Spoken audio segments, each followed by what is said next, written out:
Assalamualaikum warahmatullahi wabarakatuh. Innal hamdalillah nahmaduhu wa nasta'inuhu wa nastaghfiruh wa na'udzu billahi min shururi anfusina min sayyiati a'malina. Man yahdihillahu fala mudilla lahu wa man yudlil fala hadiya lahu. Asyhadu an la ilaha illallah wahdahu la syarika lahu. Asyhadu anna Muhammadan 'abduhu wa rasuluh.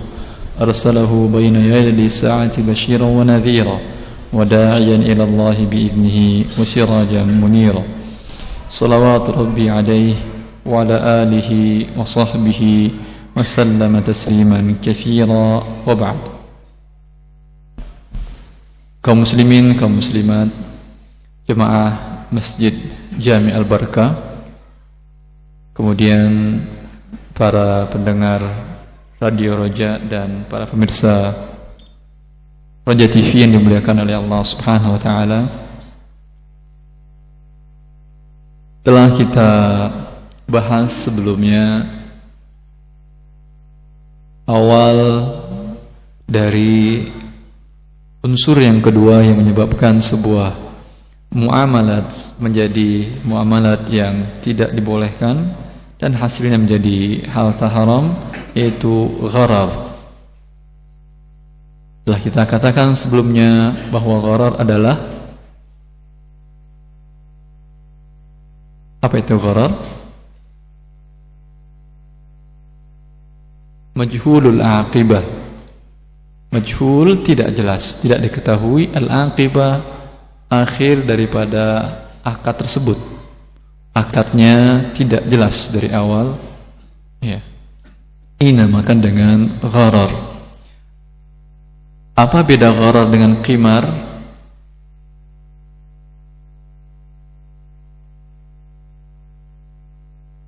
Gharar dalam akad jual beli, qimar dalam bukan jual beli. Dia dikaitkan dengan sebuah peristiwa. Bila peristiwa tersebut terjadi, menjadi hak milik dia uang orang lain atau sebaliknya. Ini dinamakan dengan qimar atau perjudian. Maisir, apa bedanya dengan qimar? Mana yang lebih umum, qimar atau maisir? Lebih umum maisir. Seluruh qimar termasuk bagian dari maisir. Tapi bagian dari maisir ada yang tidak termasuk dengan qimar. Ya. Contoh maisir yang bukan bagian dari qimar, permainan yang melalaikan dari mengingat Allah dan dari salat. Ini juga termasuk maisir, tetapi dia bukan qimar. Kalau qur'ah atau undian, boleh atau tidak? Boleh. Pada dasarnya boleh. Dia menjadi tidak boleh bila dia digunakan. Dia hanyalah wasilah, perantara, sebuah sarana. Bila digunakan untuk yang benar, boleh. Namun bila digunakan untuk menghilangkan hak orang lain, undian ini hukumnya tidak boleh. Juz'iyatnya, bagian-bagian terkecilnya, kasus-kasusnya nanti insyaallah akan kita bahas satu persatu. Kemudian, apakah gharar mutlak diharamkan? Tidak. Berbeda dengan riba. Riba mutlak diharamkan, gharar tidak. Gharar yang nisbahnya besar dalam akad, tinggi ghararnya, maka dia diharamkan. Gharar yang sifatnya kecil tidak masalah, dan telah kita sebutkan contohnya. Satu,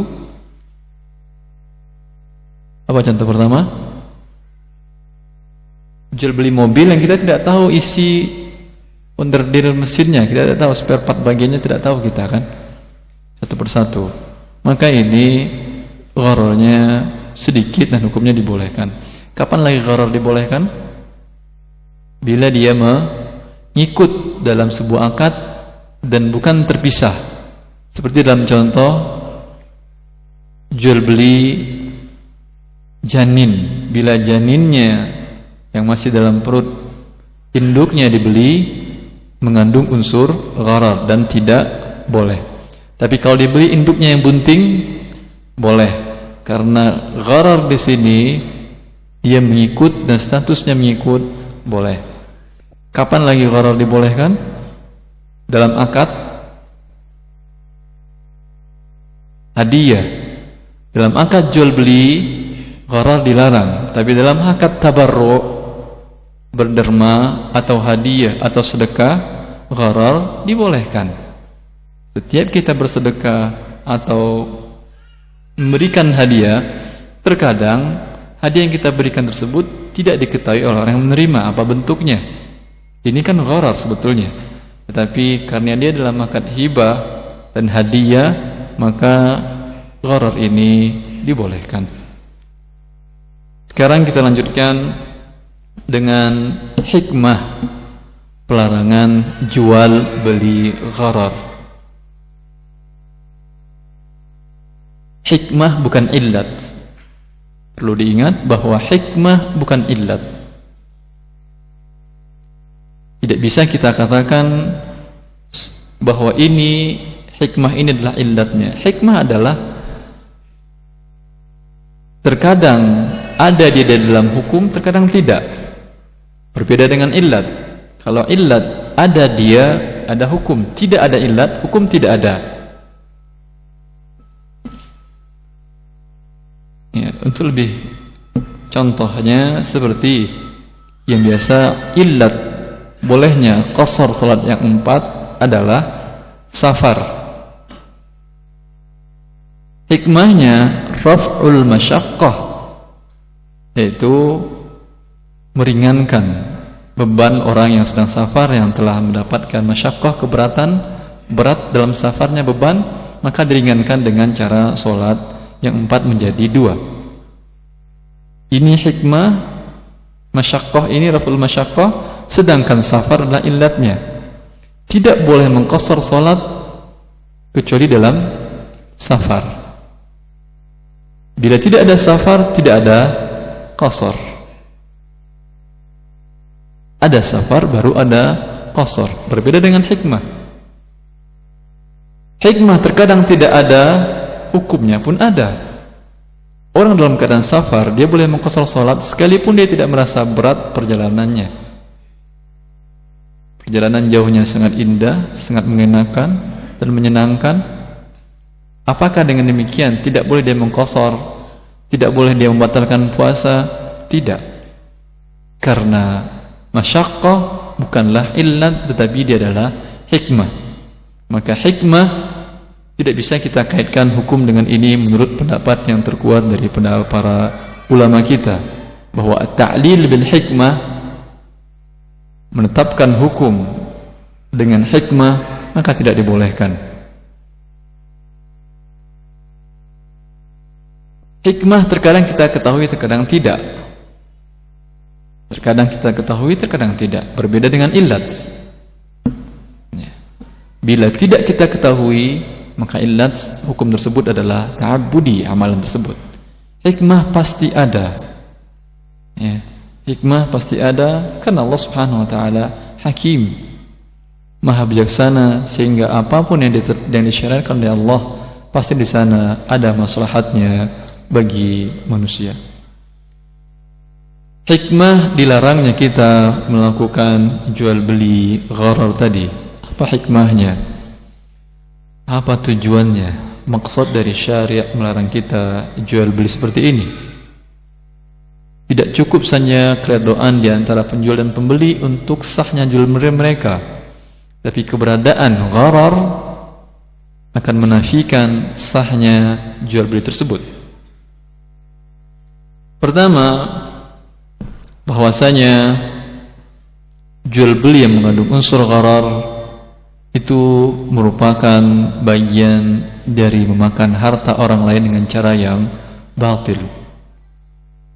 Allah telah melarang, ya ayyuhalladzina amanu la ta'kulu amwalakum bainakum bil batil. Hai orang-orang yang beriman, janganlah kalian memakan harta sebagian kalian dengan cara yang batil. Bila Anda lakukan dengan jual beli yang ada unsur gharar, akan ada salah satu pihak yang mendapatkan harta yang lain dengan cara yang batil. Ketika barang tidak jelas, tidak diberitahukan barangnya apa, tapi dia hanya mengatakan saya jual kepada Anda barang yang di dalam kotak ini atau dalam tas ini, tidak diberitahukannya dengan harga sekian, kata dia.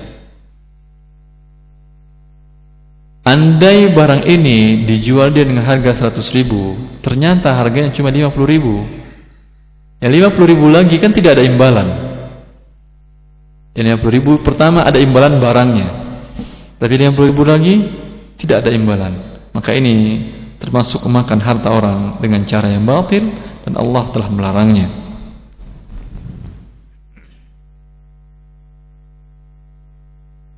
Diriwayatkan dari Jabir bahwa Nabi SAW bersabda, "Law bi'ta min akhika thamaran fa asabathu ja'ihatun fala yahillu laka an ta'khudha minhu shay'a bima ta'khudhu mal akhika bighairi haqq."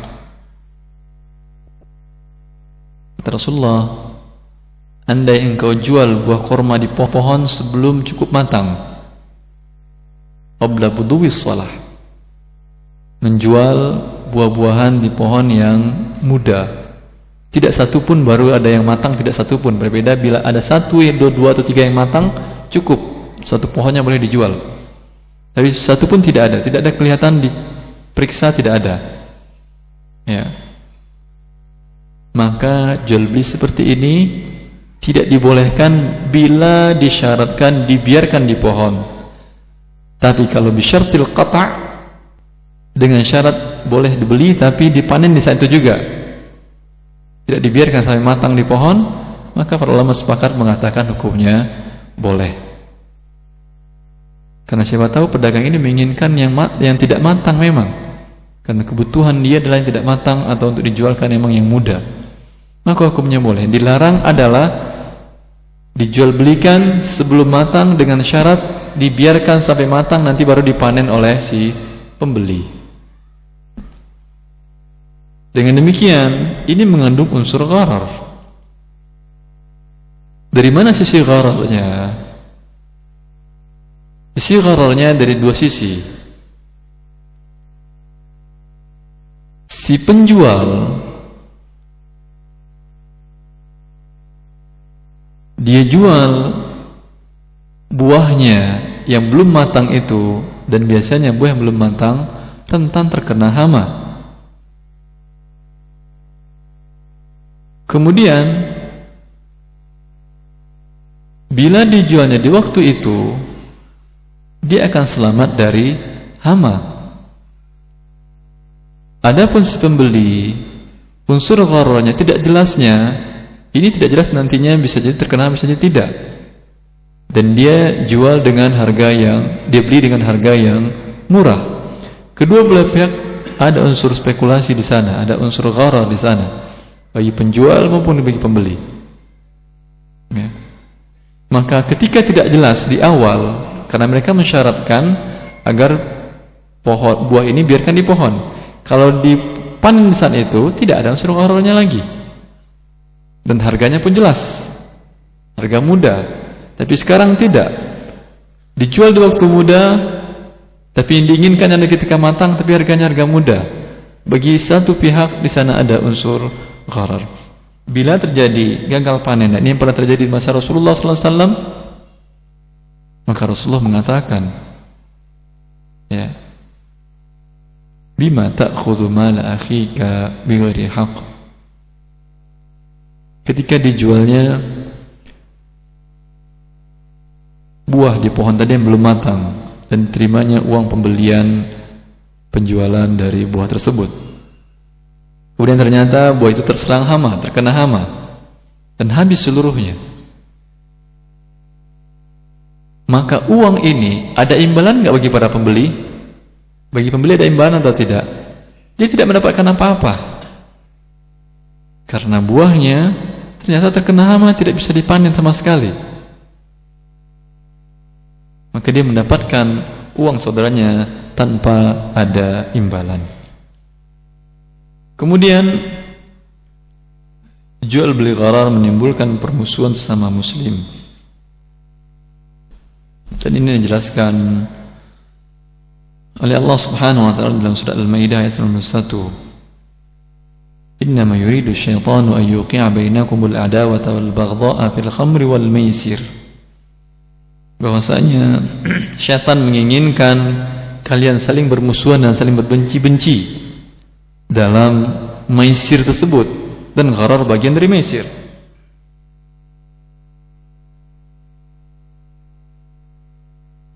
Dalam kasus yang tadi, jual beli buah sebelum matang,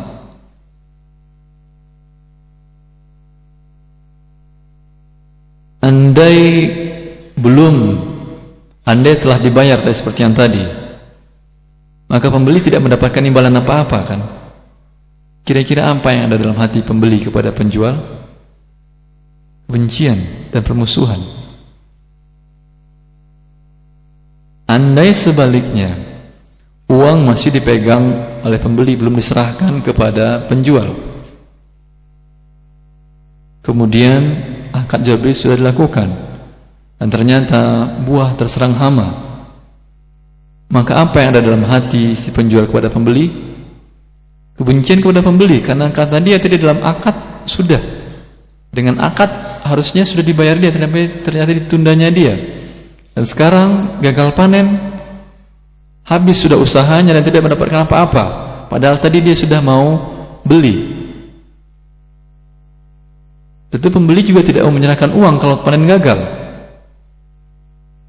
Maka timbullah saling benci di antara mereka, sehingga Rasulullah mengatakan, fa imma la fala tatabayu hatta yabdu salahus thamar.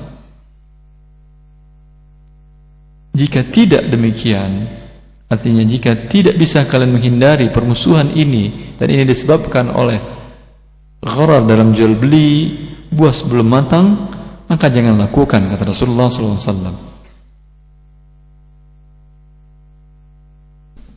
Maka Rasulullah larang untuk melakukan jual beli seperti ini. Kemudian dalam kasus yang lain yang dikatakan oleh Sa'ad bin Abi Waqqas,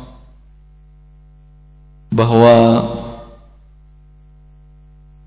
seorang sahabat Nabi memiliki tanah pertanian, kemudian dimintanya orang lain untuk menggarapnya, dan dia mensyaratkan upah untuk dia sebagai pemilik tanah adalah hasil dari yang pohon-pohon yang di dekat saluran air, pintu air masuk ke tanahnya. Disyaratkan oleh dia, ini bagian yang sini adalah untuk saya, nanti tumbuhnya. Maka tentu terjadi dalam suruh gharar. Karena yang bagian yang dekat pintu air ini pastilah tumbuhnya lebih subur, karena berbeda dengan pengairan di sana dengan di kita. Air terkadang hanya tidak sampai ke mengairi seluruh kebun tersebut. Yang mendapat pengairan baik tentu adalah yang dekat dari pintu air tadi.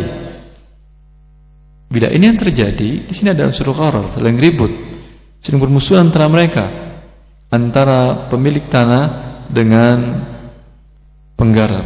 Sehingga Rasulullah SAW mengatakan, bila demikian yang terjadi, akru bizzahabi wal fiddah, jangan kalian sewakan tanah dengan cara demikian, tapi sewakan tanah dengan emas dan perak, dengan uang, jelas nilainya tetap.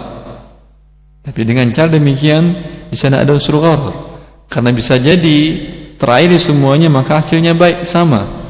Bisa jadi tidak sampai terairi kecuali bagian depan pintu air ini saja, maka tentu yang bagian pemilik tanah yang lebih banyak. Kemudian hikmah Allah Subhanahu wa taala melarang jual beli gharar ini, di sini ada unsur untung-untungan, dan dalam bentuk perjudian lebih besar lagi dan lebih jelas. Dan cara seperti ini membuat orang larut dalam angan-angan. Dia selalu memikirkan dan larut, sehingga melalaikan dia dari berzikir kepada Allah dan dari melakukan salat. Kan disibukkan memikirkan, lihat Orang yang terlena dengan perjudian habis waktunya memikirkan bagaimana.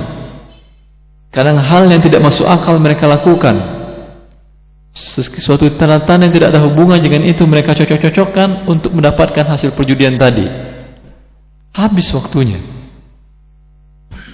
Padahal bila digunakannya untuk bermanfaat, untuk berguna bagi dunia dan akhiratnya, jauh lebih baik. Kemudian ternyata gharar diharamkan oleh syariat. Dampaknya bukan hanya terhadap pribadi saja, terhadap ekonomi umat, dan bukan umat muslim saja. Yang non muslim pun bila mereka tidak mengindahkan sunnah kauniyah ini dalam jual beli gharar, ekonomi mereka akan jadi rusak dan hancur.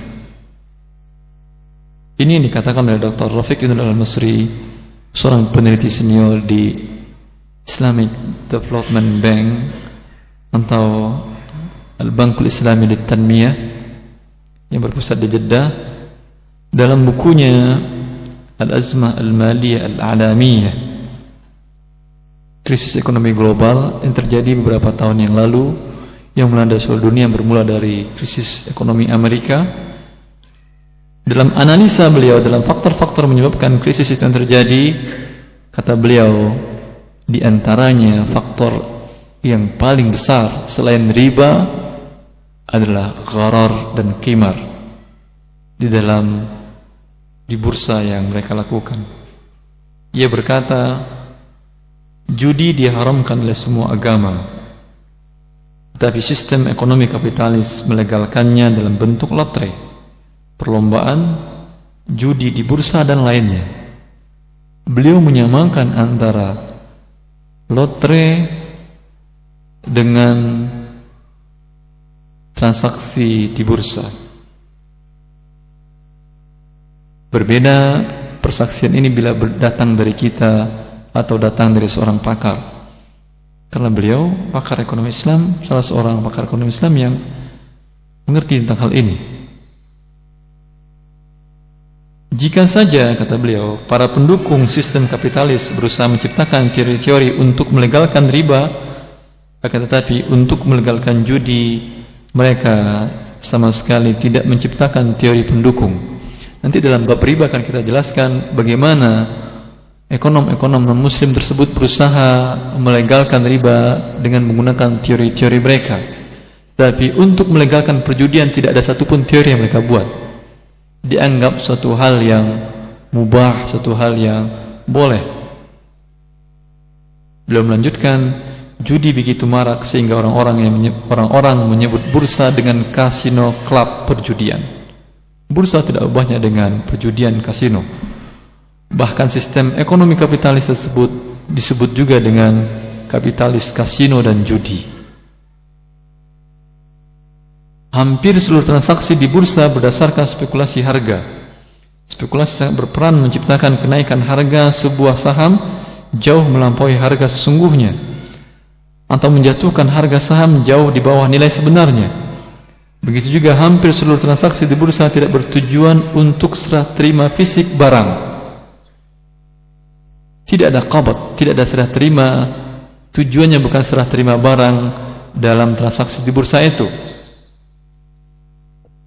Baik penjual maupun pembeli tidak menginginkan barang,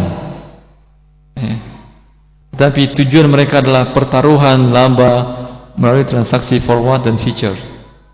Tidak pernah terjadi serah terima fisik barang, tidak ada qabad. Dan ini nanti akan kita jelaskan bahwa ini bagian dari jual beli yang di sana mengandung unsur gharar. Walaupun telah Anda lakukan akad transaksi, tapi barang belum diqabad, belum diterima, maka tidak boleh diperjualbelikan lagi. Yang terjadi di bursa ini tidak pernah ada serah terima barang, ya, selesai hanya dengan selisih harga jual dan harga beli. Itu yang masuk ke dalam akun masing-masing. Dari hal-hal tersebut di atas terciptalah ekonomi semu spekulatif, bukan ekonomi realistis. Kemudian beliau mengatakan bagaikan gelembung sabun, kelihatan besar tetapi di dalamnya kosong. Suatu saat pasti meletus. Ini yang terjadi dengan kenaikan nilai modal di bursa. nilainya menjadi naik tanpa ada alasan yang jelas, murni karena aksi para spekulan. Ya. Ini yang menghancurkan ekonomi. Jadi sesuatu yang diharamkan oleh Allah Subhanahu wa taala, hikmahnya membawa kemaslahatan kepada manusia, baik pribadi maupun bernegara maupun hidup sebagai umat manusia. Bila ini tidak diindahkan, akan terjadilah kehancuran demi kehancuran, baik secara pribadi seperti tadi. Terjadi saling benci, saling permusuhan. Ya. Orang hidup dalam angan-angan, tidak realistis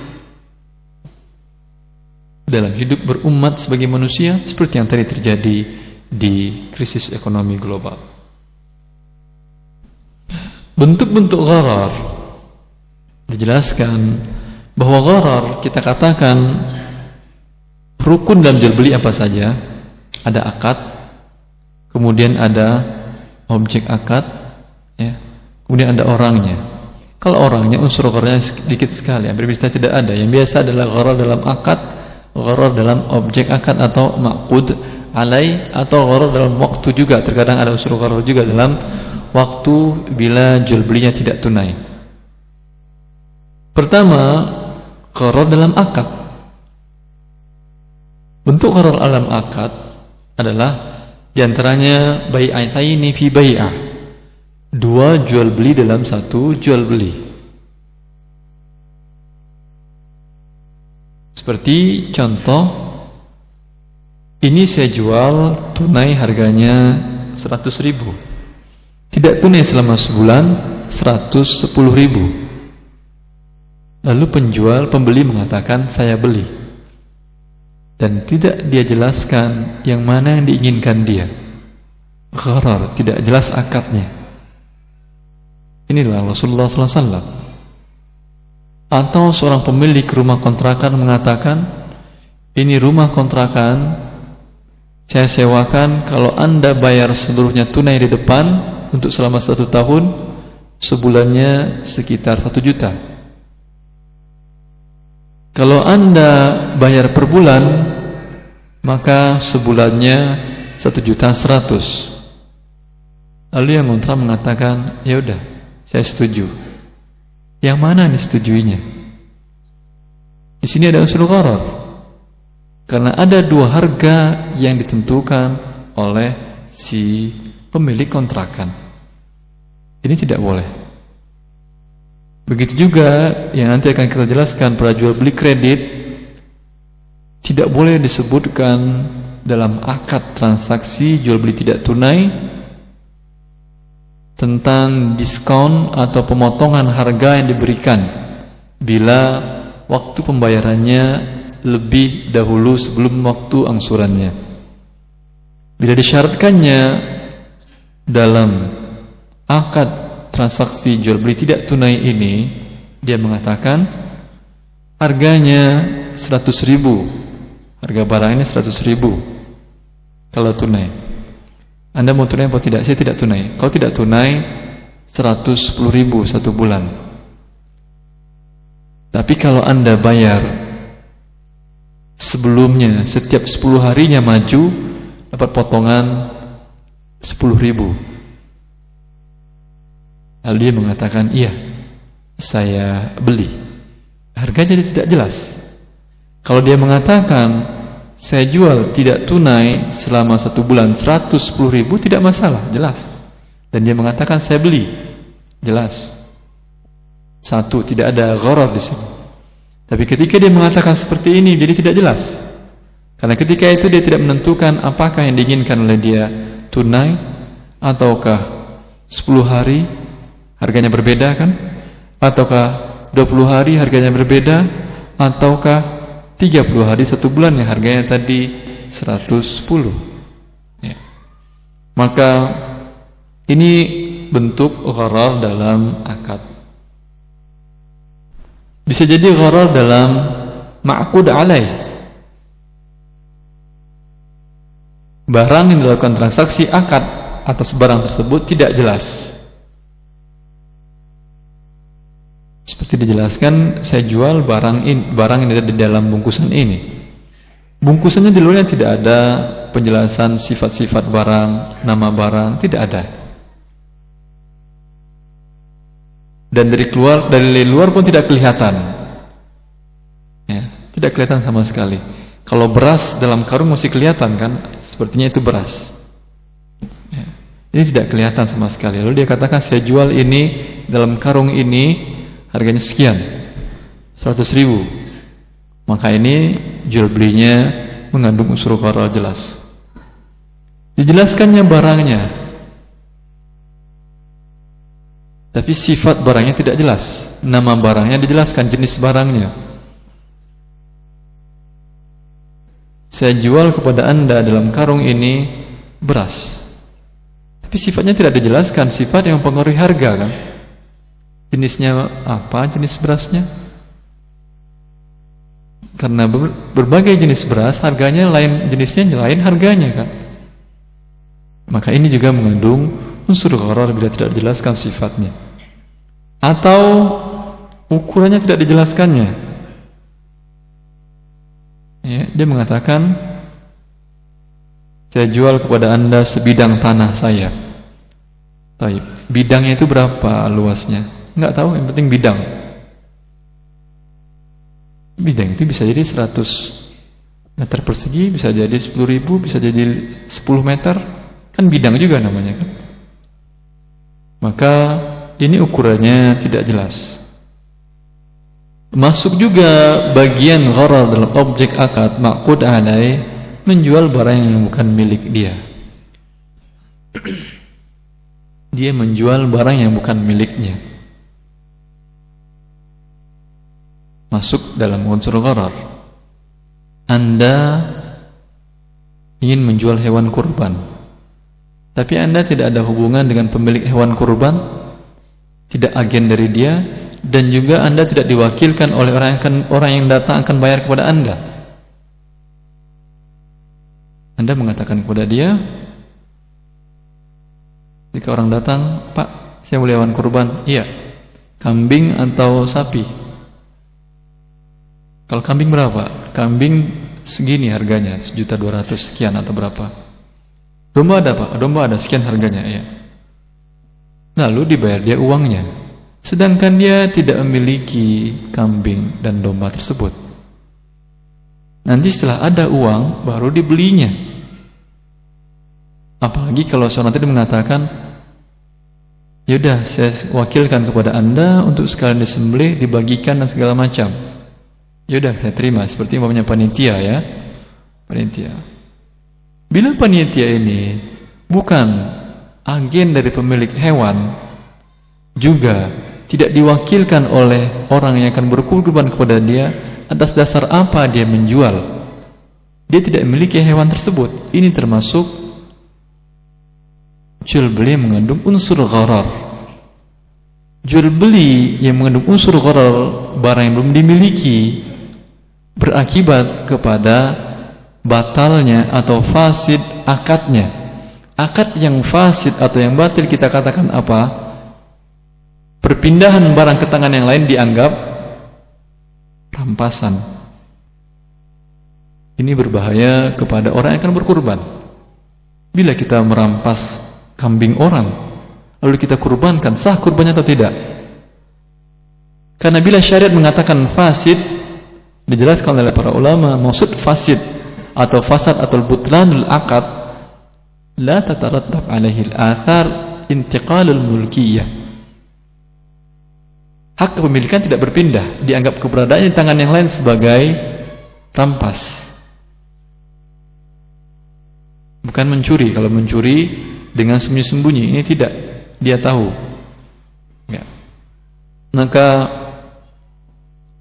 ada solusi yang tadi yang kita katakan, yaitu imma panitia ini menjadi wakil dari orang yang akan berkurban.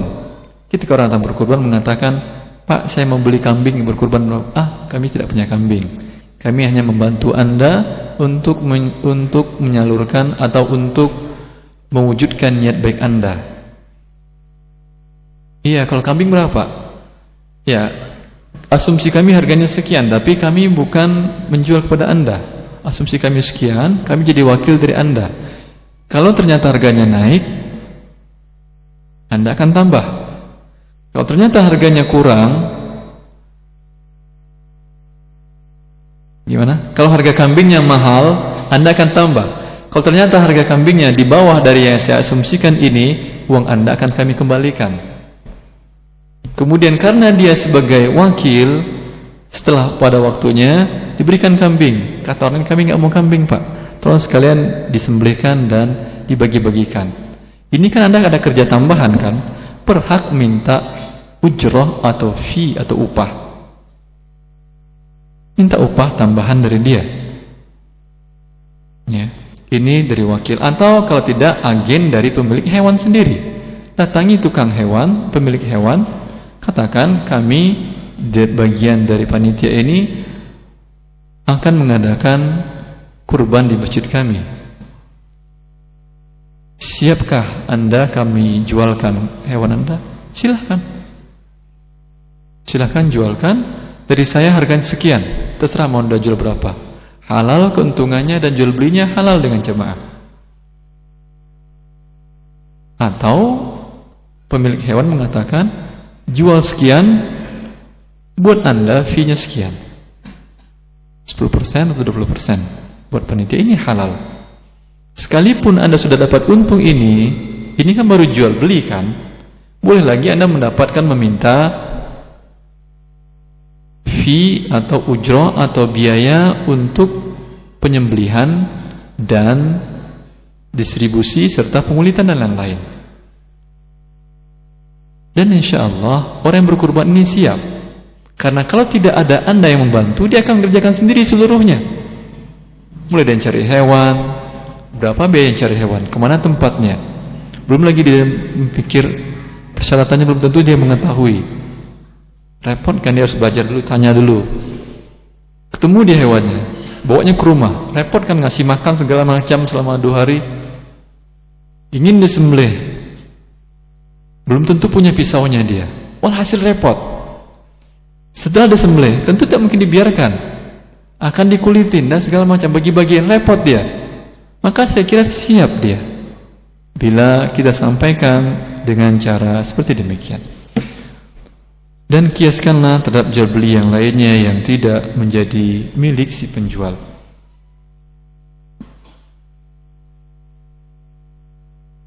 Kemudian yang termasuk gharar dalam ma'qud alai adalah, dari mana unsur ghararnya tadi? Bila dia tidak memiliki barang, sudah terjadi akad jual beli. Harga kambing tadi dipatok dia sekian, sejuta sekian, 1.300.000 umpamanya. Ternyata di hari ke-9, keesokan akan nyembelih, dicari kambing tidak ada harga segitu. Atau tidak ada lagi orang jual kambing. Semua kambing sudah habis dibeli. Kemana orang kurban orang mau diselesaikan dia?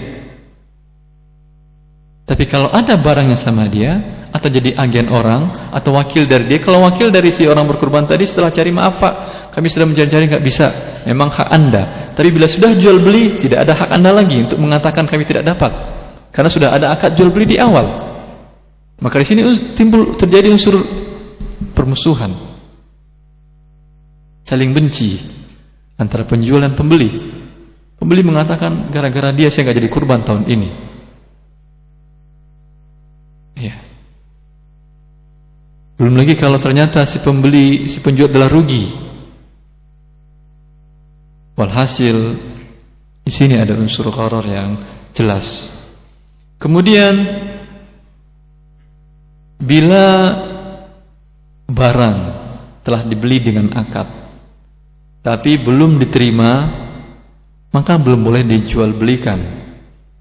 Baik dia menerima atau wakilnya menerima, belum boleh dijual belikan.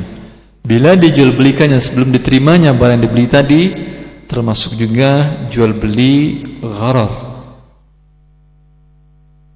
Dalam kasus jual beli hewan tadi,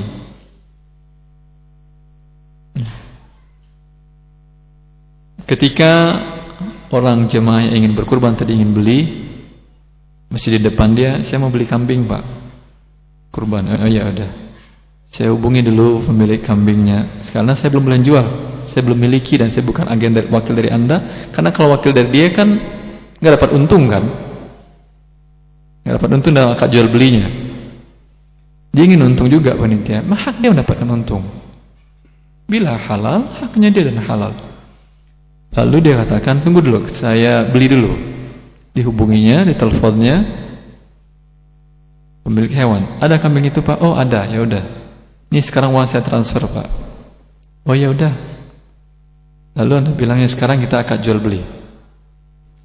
Ya, akad jual beli. Setelah akad jual beli Anda katakan kepada dia, ini sudah akad ya. Barang kambing itu sudah diterima penjual atau belum? Belum diterima oleh dia dan juga belum diwakilkan kepada wakilnya dia di sana. Masih di tangan si pemilik hewan. Ini juga tidak boleh.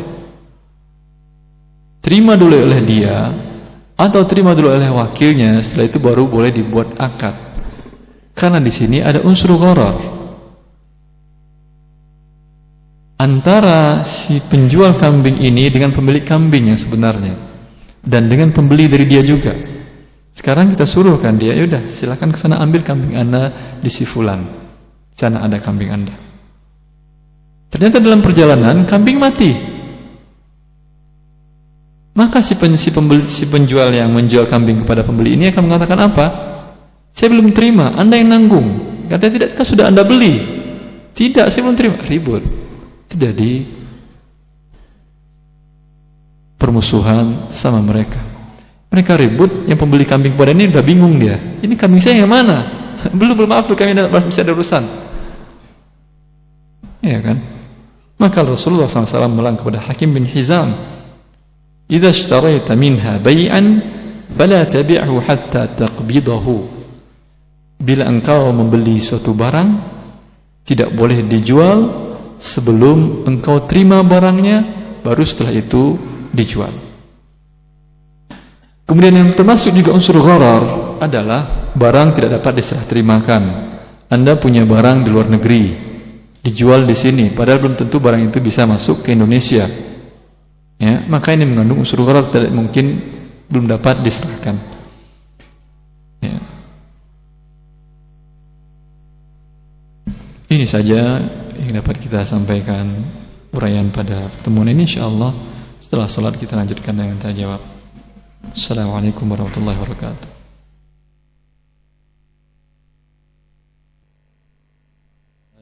Wa sahbihi wa man walah wa ba'd. Pertanyaan pertama, Assalamualaikum. Salam Ustaz, ana mau jual tanah dengan luas kurang lebih 100 meter persegi dengan harga 20 juta, apakah termasuk gharar? Syukron. Mungkin yang jadi timbul tanda tanya kurang lebihnya ini kali ya. Anda katakan kepada yang penjual pembelinya, ini tanahnya, lihat. Walaupun tidak Anda katakan ukurannya, tidak masalah, penting dia lihat. Dengan demikian tidak ada unsur gharar lagi. Tapi hanya disifati, ya, disifati mengatakan kurang lebih, ya, tidak jelas ukurannya, tidak jelas. Bawa dia ke sana, lihat. Kalau dilihat, sepakat para ulama tidak ada lagi unsur ghararnya. Atau kalau ingin jual dengan ukuran dan dia tidak melihat, harus jelas, bukan dengan kurang lebih, tapi 100 meter atau berapa. Atau kalau anda ragu, katakan kepada dia, mari kita lihat. Ya.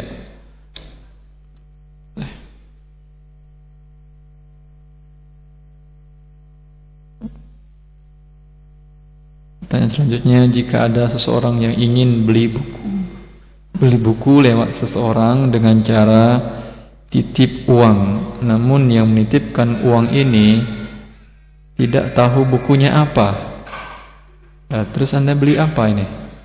Jika ada seseorang yang ingin beli buku lewat seseorang dengan cara titip uang, namun yang menitipkan uang ini tidak tahu bukunya apa dan bentuknya bagaimana, apakah termasuk gharar? Iya, ini gharar, karena anda tidak tahu apa yang akan anda beli. Catatan, orang yang dititipkannya ini orang yang amanah. Orang yang dititipkan juga bingung, dia mau beli apa. Walau mungkin nggak tahu maksudnya yang bertanya, mungkin tidak seperti ini, tapi ini yang ada. Saya bermuamalat, berinteraksi dengan kertas, bukan dengan Anda. Jadi maaf kalau saya salah pahami, karena yang ada itu.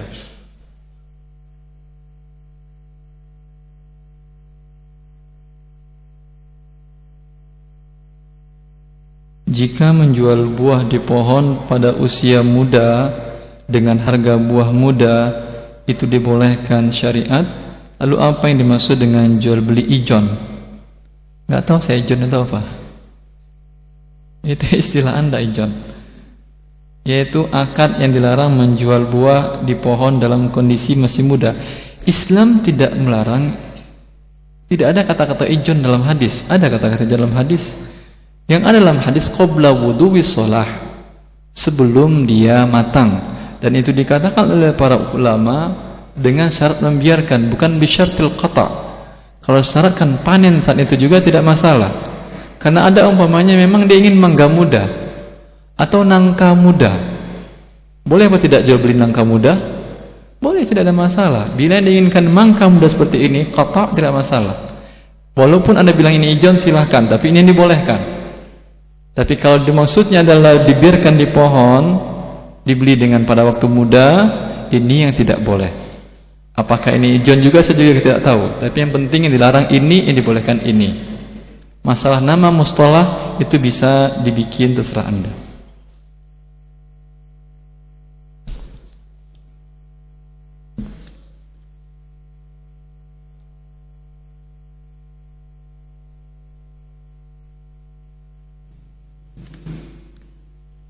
Assalamualaikum warahmatullahi. Saya tadi siang waktu bekerja disuruh oleh atasan saya untuk mengerjakan tugas dari pimpinan lain.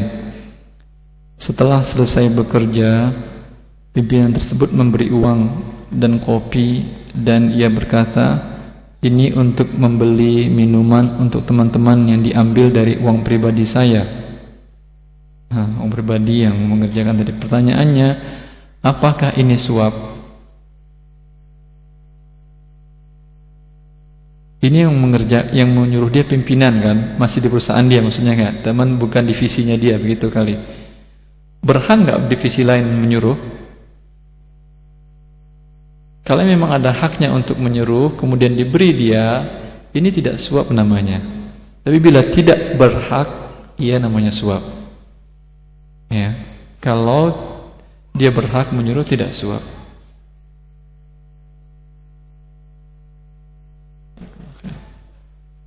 Kalau memang suap, haruskah saya mengembalikan pemberian orang tersebut agar saya terbebas dari suap? Tidak perlu dikembalikan. Bila memang ternyata ini suap, artinya bukan tidak dibenarkan dalam peraturan perusahaan tersebut, pimpinan divisi dan pekerjaan yang lain, ya, berarti itu suap, maka Anda tidak perlu mengembalikan kepada dia. Cukup uang ini disedekahkan kepada fakir miskin, tidak mengapa insyaallah ta'ala.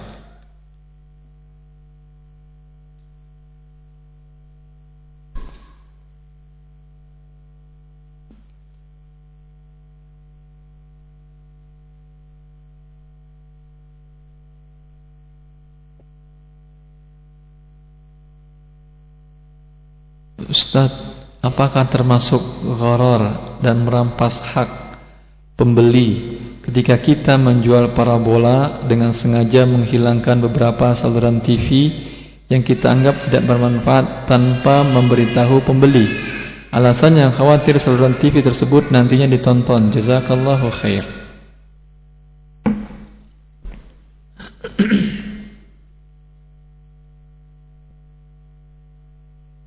Anda menjual dan memasangnya, kemudian mengatakan ketika menjual, kami jual parabol, kemudian savernya, alatnya juga, ya. Tapi yang ada di sini hanya ini saja. Ada unsur gharar lagi ketika itu? Tidak ada unsur gharar lagi.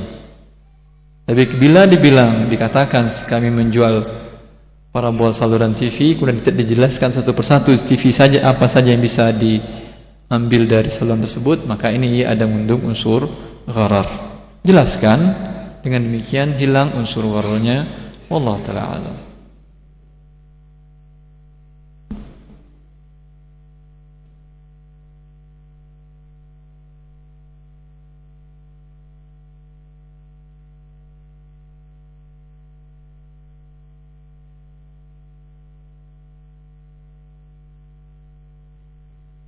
Assalamualaikum warahmatullahi wabarakatuh. Apa hukumnya membeli kredit motor langsung dari leasing syariah tanpa, maaf saya tidak menyebutkan nama perusahaannya ya, syariah, leasing syariah tanpa melalui dealer dulu dengan etikat tidak akan terkena denda dan akan melunasinya?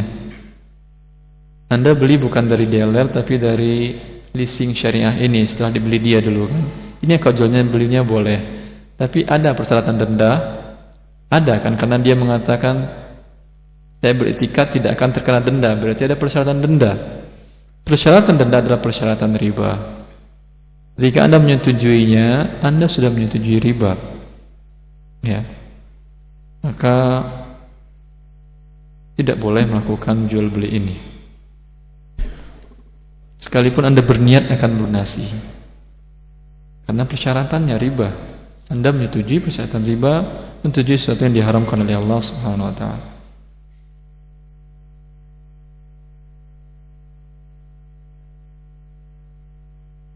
Assalamualaikum Ustaz. Waalaikumsalam.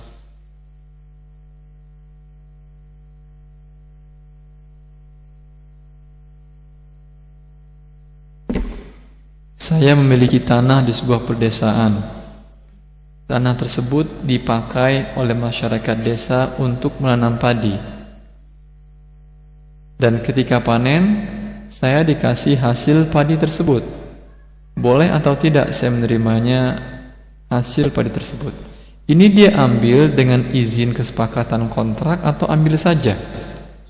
Sepertinya yang saya pahami di sini dari pertanyaan di kertas ini, diambil saja. Kata Rasulullah SAW, "Walaysa li'irqi zalimin fihi haqq." Orang yang zalim, bila memang diambil begitu saja oleh mereka, dikerjakan begitu saja oleh mereka, khilaf para ulama tentang hal ini. Dalam mazhab Hambali, bagi orang yang mengerjakan ini keuntungannya sedikit pun juga tidak halal. Ya. Bagi sebagian ulama mengatakan tidak halal bagi dia, ya. Tapi apakah boleh menjadi akad? Sebetulnya hanya tinggal diingatkan mereka. Kalau mereka ingin sewa, jelaskan berapa sewanya. Baik, boleh dengan uang, juga boleh dengan bagian hasilnya, boleh. Kalau yang tadi dia tentukan yang sininya, maka tidak boleh. Atau ditentukan yang kalau umpamanya melihara pohon yang ini upah untuk tanah saya, maka tidak boleh. Tapi musya' artinya tidak tertentu, dibagi berdasarkan persen, insya Allah tidak masalah. Allah ta'ala.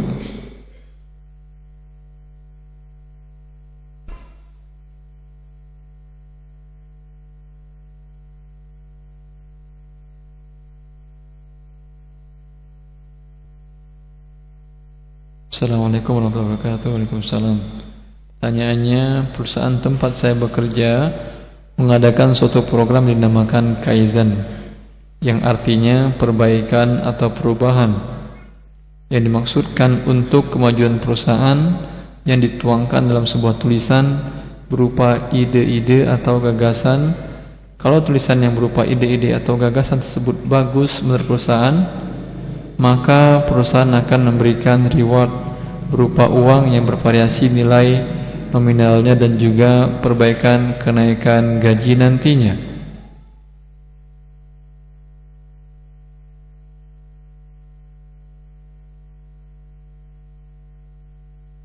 Apakah uang diterima tersebut halal?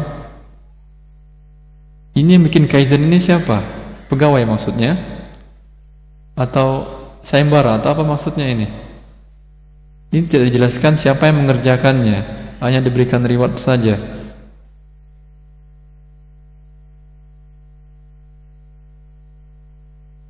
Bila memang kepada pegawainya dikatakan demikian, tulis ide-ide segala macam, nanti akan dapat reward bagi yang terbaik, enggak masalah. Ya, tidak masalah, dinamakan ji'alah atau sayembara, tidak masalah. Boleh hukumnya. Apakah tidak termasuk suap? Tidak ada yang dari suap di sini.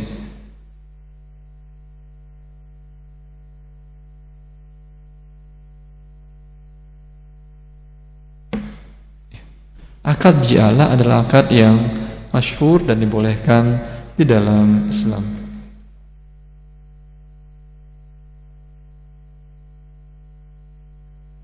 Assalamualaikum. Waalaikumsalam. Ustaz, apakah diperbolehkan menjual barang hanya menunjukkan gambar yang sudah ada persetujuan dari agen pemilik barang, di mana mereka mengizinkan untuk memfoto barang-barangnya untuk ditawarkan kepada orang-orang?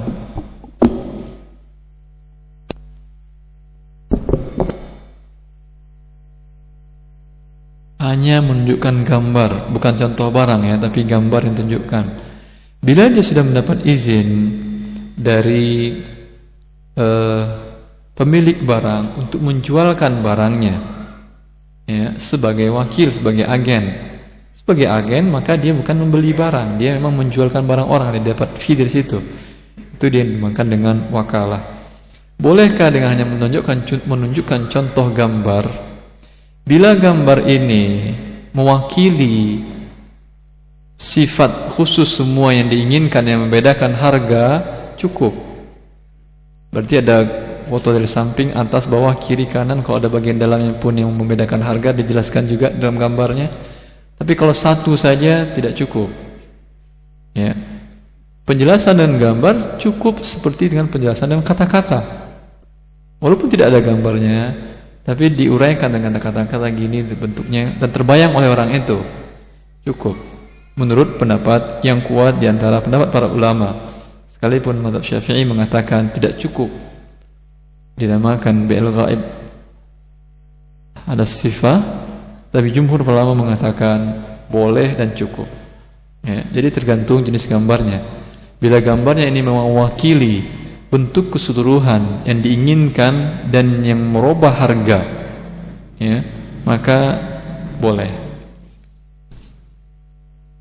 Walaupun di sini ada unsur gharar. Ada unsur gharar atau tidak? Ada, tapi kecil. Nisbahnya kecil dan kita katakan bahwa gharar tidak semuanya dilarang.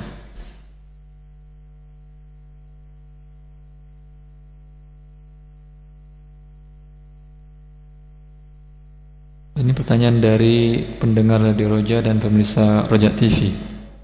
Pertanyaan pertama dari hamba Allah di Cilengsi. Ustaz, bagaimana dengan panitia kurban yang akadnya menerima titipan kurban berupa uang termasuk biaya pemotongan semisalnya 2 juta rupiah, dan dari kegiatan ini panitia mendapatkan keuntungan karena ternyata masih terdapat sisa dari dana kegiatan kurban? Apakah keuntungan ini boleh menjadi hak panitia? Ini akadnya tadi titipan kurban, artinya dia menitipkan kepada panitia ini untuk membeli, kemudian menyelenggarakannya selesai. Dia nggak mau tahu, penting kurbannya jadi. Akad titipan, akad wakalah adalah di antara akad amanah. Harus jujur sebagai wakil. Ya. Makanya dari yang saya gambarkan tadi jelas berapa harganya, beritahukan. Andai ada kelebihan uang orang yang berkurban, sampaikan ada kelebihan uang Anda. Kalau dikatakan silahkan ambil, halal bagi Anda. Bila dia tidak mengatakan demikian, uang dia. Adapun Anda bekerja tadi butuh upah, sampaikan juga kepada dia, fee-nya sekian. Ya. Bila tidak jelas seperti ini 2 juta tapi tidak jelaskan berapa hewannya, berapa biaya fee-nya, ada kelebihan. Maka ini kelebihan dari apa? Bila kelebihan dari harga hewan, itu hak si pembeli. Ya. Maka yang penting harus dijelaskan transparan bila akadnya adalah amanah. Karena akad amanah haruslah transparan. Kecuali akad jual beli, hak Anda untuk tidak menyebutkan berapa harga kambing. Tapi bila tidak disebutkan harga kambing, dinamakan wakalah, menitipkan, tidak. Itu hanya sekedar nama saja. Harus dijelaskan kepada masing-masing mereka. Wallahu ta'ala alam.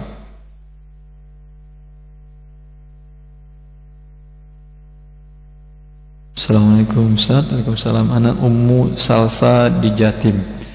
Bagaimana kalau menawarkan suatu barang tapi barangnya belum ada?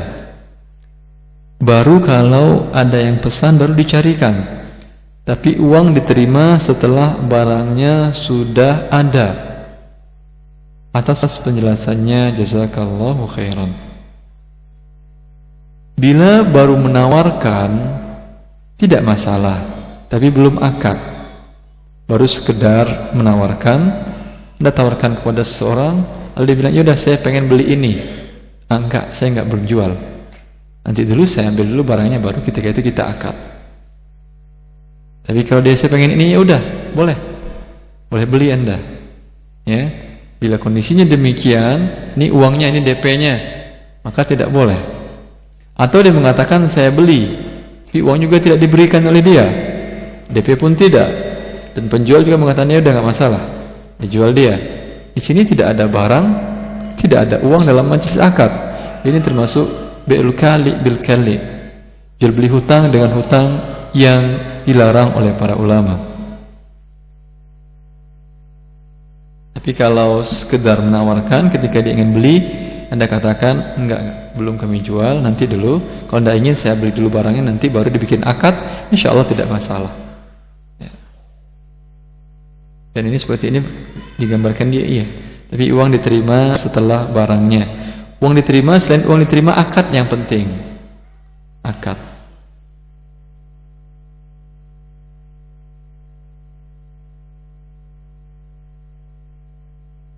Assalamualaikum warahmatullahi wabarakatuh. Waalaikumsalam. Barakallahu fiik, Allah yubarik fiik. Dari Amrullah Ciganjur mau tanya. Di lingkungan saya ada panitia kurban. Karena dalam kegiatan ini memerlukan biaya operasional, maka biaya tersebut panitia mengutin dari warga. Apa diperbolehkan Pak Ustadz? Mohon penjelasannya. Syukran wassalam. Boleh. Boleh sekali dia memungut biaya untuk penyelenggaraan kurban, dan ini yang betul. Ya. Terus terang dia pungut biaya. Kambing silahkan beli sendiri, membawa sendiri boleh, atau kami tolong beliin juga boleh, minta wakil kepada kami, tapi untuk penyelenggaranya ada biaya. Kalau panitia ini semuanya tabarru', mensedekahkan tenaganya, boleh, silahkan. Tapi jangan harapkan upah dari daging kurban. Bila diinginkan ketika dia dapat daging kurban sama dengan yang lain, saya kerja ini. Anda kerja uang boleh, tidak boleh ambil daging kurban. Bila ambil kurban dilarang berdasarkan hadis yang diriwayatkan oleh Ali bin Abi Thalib, bahwa tidak boleh diberikan untuk penyembelihnya bagian dari hewan tersebut sebagai upah. Termasuklah upah mengerjakan dan lain-lain. Bukan saja nyembelihnya saja, karena ini dinamakan dengan tanbih dalam istidlal usul fikihnya, bahwasanya mengingatkan satu kasus termasuk kasus yang lain yang sama, yaitu istifadah, manfaat dari orang yang melakukan kurban tadi. Daripada dari keluar uang, harusnya kan dia yang ngerjain sendiri. Daripada keluar uang, dia ambil aja kambingnya, ntar juga akan dibagikan juga untuk sedekah. Tidak boleh. Bila dimintanya upah ini iya. Nanti dia dapat daging boleh lagi, tapi tidak boleh sebagai upah. Sama seperti yang lain dapatnya.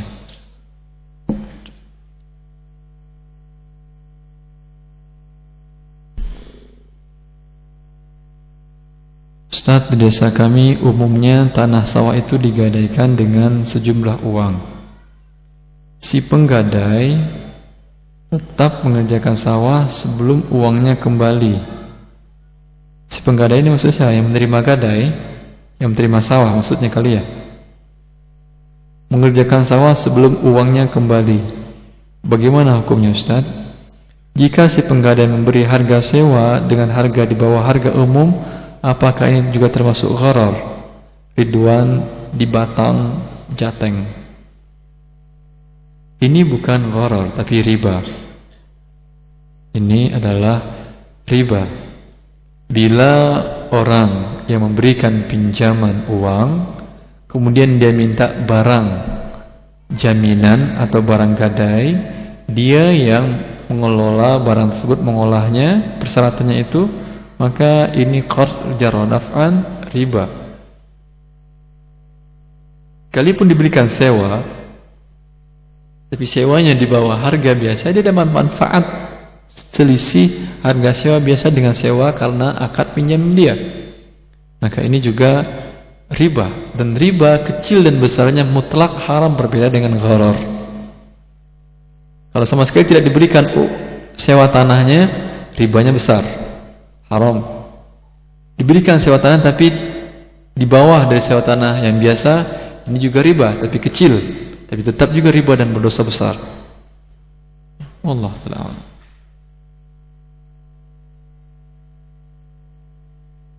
Assalamualaikum. Waalaikumsalam. Ini penanya bertanya, Ustadz, akad jual beli yang diawali dengan panjar, kemudian terjadi pembatalan dari pihak si pembeli, kemudian pembeli meminta uangnya kembali. Sewaktu akad tidak ada perjanjian uang kembali atau uang hangus. Apabila terjadi pembatalan, mohon solusinya Ustaz. Syukran. Biasanya uang panjar hangus atau kembali? Hangus kan? Al-ma'rufu urfan kal masyruti syartan. Sebuah kebiasaan atau istiadat sama dengan disyaratkan.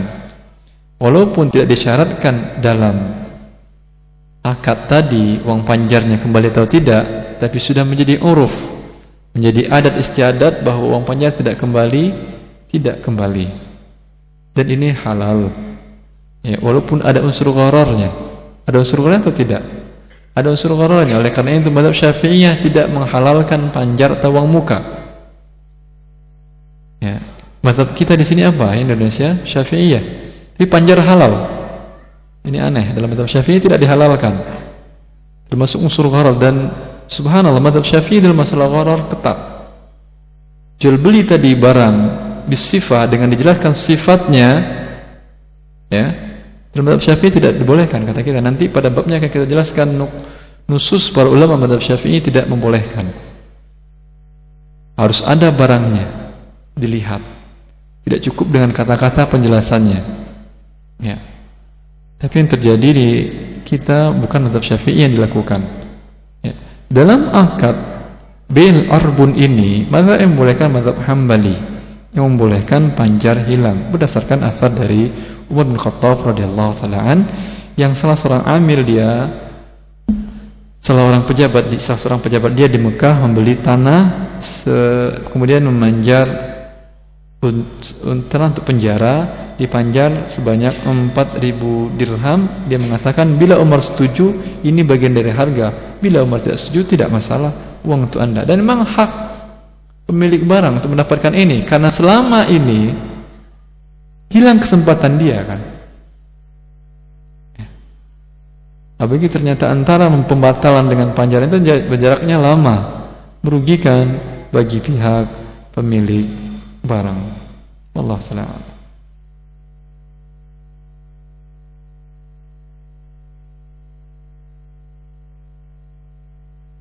Assalamualaikum warahmatullahi. Kami mohon penjelasannya tentang bagaimana seandainya sebagai guru taman kanak-kanak, pada saat perpisahan dengan murid, kita sering diberi hadiah dari beberapa orang tua murid. Sudah ditolak, mereka memaksa kita untuk menerimanya. Apakah ini termasuk riswah? Dari Ummu Nurul Istiqomah Cilegon. Iya, ini termasuk riswah. Bagaimana solusinya? Suruh orang tua tadi menyerahkan ke pihak idarah atau pihak kantor. Nanti pihak kantornya yang berwenang membagikannya kepada anda, atau anda minta izin kepada pihak direktur atau pihak kepala sekolah. Ini bagaimana bila ada kasus seperti ini? Bila mereka mengizinkannya, karena anda digaji sudah, maka ada pemberian dari orang yang anda berikan jasa kepada dia, itu adalah hak yang beri gaji anda, ya, hak yang berikan gaji anda, maka sampaikan kepada dia. Bila dia setuju, insyaallah halal, tidak masalah. Assalamualaikum. Saya ukhti di Jakarta. Mau tanya hukum jual beli online dalam Islam, di mana penjual menawarkannya melalui internet. Disebutkan juga detail dari barang tersebut. Pembeli diharuskan mentransfer barang terlebih dahulu, baru kemudian barang dikirim oleh penjual. Jazakallahu khairan. Insyaallah nanti rincinya juga akan kita bahas pada pembahasan selanjutnya tentang jual beli online. Tapi secara umum kembali kepada gharar dalam barang yang tidak dimiliki tadi. Kalau si penjual online ini barang sudah dimiliki dia, tidak jadi masalah. Kecuali dalam mazhab Syafi'i tadi tidak boleh menjual barang dengan sekedar disifatkan saja. Ya. Jumhur ulama tidak masalah. Ya, bila barang telah dimiliki atau dia sebagai agen dari pemilik barang dapat fee komisi dari penjualan barang. Tapi bila barang tidak dimiliki dia, maka tidak boleh dia jual belikan. Termasuk jual beli yang mengandung unsur gharar. Allah Ta'ala.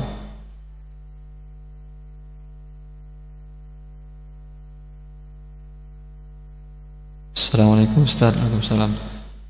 Tolong jelaskan mengenai riba nasi'ah dan riba fadl.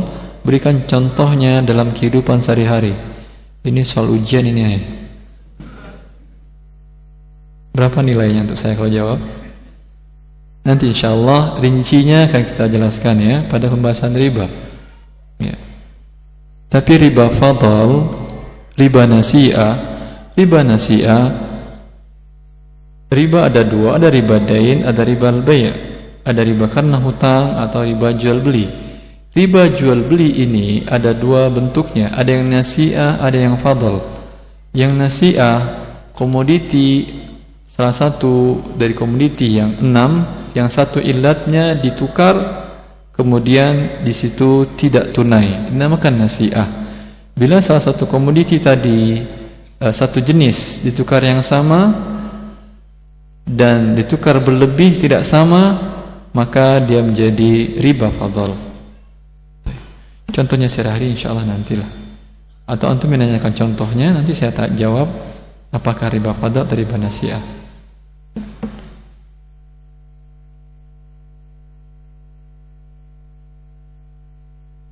Ustaz mengirimkan sejumlah uang untuk kurban yang kita tidak tahu hewan kurbannya. Apakah ini termasuk dalam gharar? Tapi Anda tahu orangnya yang melakukan kurban ini. Bila tidak tahu, banyak unsur yang di sini. Ada gharar, ada ghish juga, ada penipuan juga kalau tidak tahu Anda orangnya. Bila memang panitia atau lembaga yang menerima kurban ini ada hewan sama dia, lalu dijualnya kepada Anda, ini juga mengandung unsur gharar sebetulnya. Kan hewan yang mana yang diinginkannya? Kan ada jual beli sekarang, ya. Tapi Dr. Muhammad bin Hilal al-Manhaji dalam tulisan beliau tentang An-Nawazil fil Hajj, beliau mengatakan walaupun ini ada unsur gharar, tapi tidak menyebabkan al-adawah. Itu menurut beliau, ijtihad beliau, Allah Ta'ala alam. Ya. Karena beliau mungkin mencontohkan dalam jemaah haji yang membeli hewan kurban melalui kupon yang dilakukan oleh IDB di bawah OKI, ya, di bawah Bank Islam yang berpusat di Jeddah, dia mengelola. Itu kita beli kupon, ya, kupon itu berarti kita sudah beli hewan, kemudian disembelih, kemudian selesai sudah. Beliau mencermatinya dalam masalah ini, bahwasanya ini memang mengandung unsur gharar, karena tidak tahu kan hewan yang mana yang diinginkan dia. Tapi gharar yang tidak menyebabkan kepada unsur al-adawah wal baghdha, karena yang kita inginkan adalah ibadah untuk penyembelihannya, bukan yang kita inginkan dagingnya. Berbeda kalau kita ingin membeli, yang dibelinya adalah inginkan daging, bukan berakhir dengan untuk disembelih. Wallahu ta'ala a'lam. Tetapi disyaratkan hewan sudah ada. Kalau hewannya tidak ada sama dia, unsur ghararnya lebih besar lagi. Ketika hewan ada, maka ditentukannya setiap kupon yang dibeli atau uang ditransfer, oh ini milik si fulan, tandainya hewan ini milik si fulan, dipisahkan, ya. Sehingga jangan dijual lagi, pisahkan, ditandakan.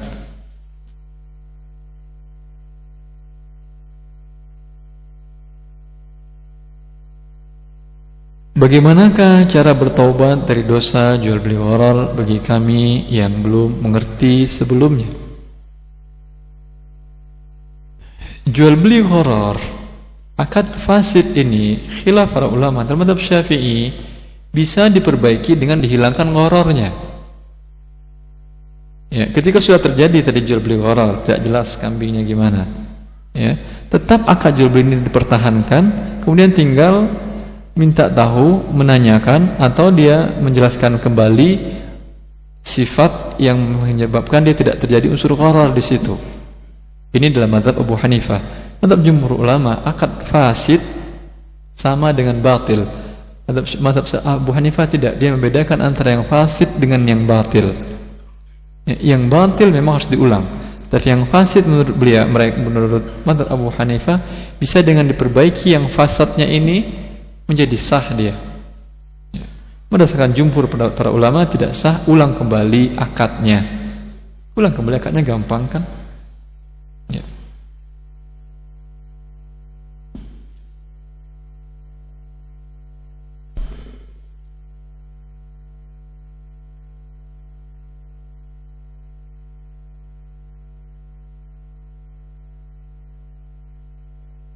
Ya, pertanyaan dari pendengar Radio Roja dan pemirsa Roja TV.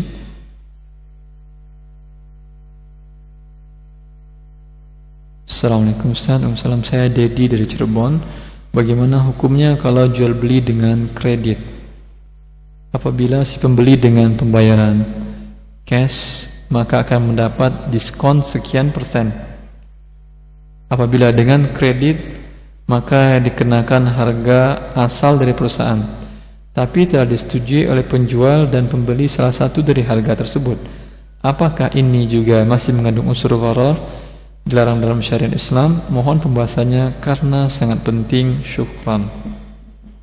Ya, tidak masalah. Dia mengatakan kalau Anda tunai ada potongan. Harganya umpamanya 100.000, kalau tunai dipotong 30% menjadi 70.000. Kalau Anda tidak tunai sekian masanya, ya, maka harganya tetap, yaitu sekitar 100.000 tadi, itu 100.000 tadi. Maka ditentukan oleh dia. Harganya menurut dia, udah saya beli 100.000. Berarti tidak tunai kan? Tidak ada unsur gharar di sana. Wallahu ta'ala a'lam.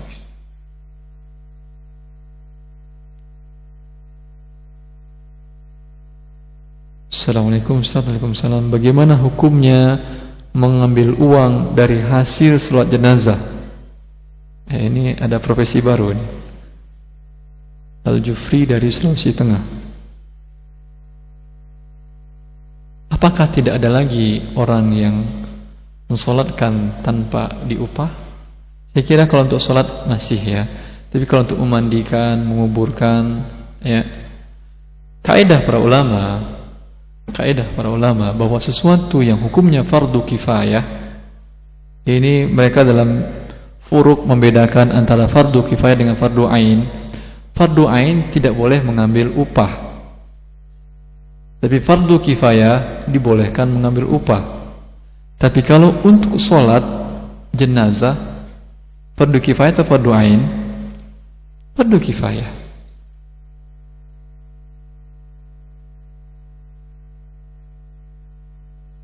Assalamualaikum Ustaz, ana mau tanya bagaimana dengan sistem borong masih di pohon dan belum ditimbang, apakah dibolehkan dan bagaimana hukumnya? Contohnya singkong. Syukran jazakallah khair, hamba Allah di Lampung. Iya. Jual beli singkong masih dalam tanah mengandung unsur gharar atau tidak? Mengandung unsur gharar. Maka sebagian para ulama, dan ini yang pendapat yang terkuat menurut Syekh Ibnu Taimiyah, bahwa jual beli walaupun dalam tanah, tapi bisa nisbah ghararnya menjadi kecil, karena biasanya penjual dan pembeli sudah bisa menebak. Walaupun kisaran dari taksirannya ini akan berbeda nanti dengan pastinya kan, tapi taksirannya tidak jauh beda. Bila mereka sudah biasa melakukan hal ini, maka unsur ghararnya adalah kecil. Dan ini hajah, dibutuhkan. Ya, dibutuhkan. Karena Allah Ta'ala alam, mungkin kalau dicabut seluruhnya mungkin jadi busuk atau apa, ya. Maka ini yang dibolehkan di antara gharar yang dibolehkan. Baik, waktu sudah berakhir. Kita tutup. Subhanakallah. Assalamualaikum warahmatullahi wabarakatuh.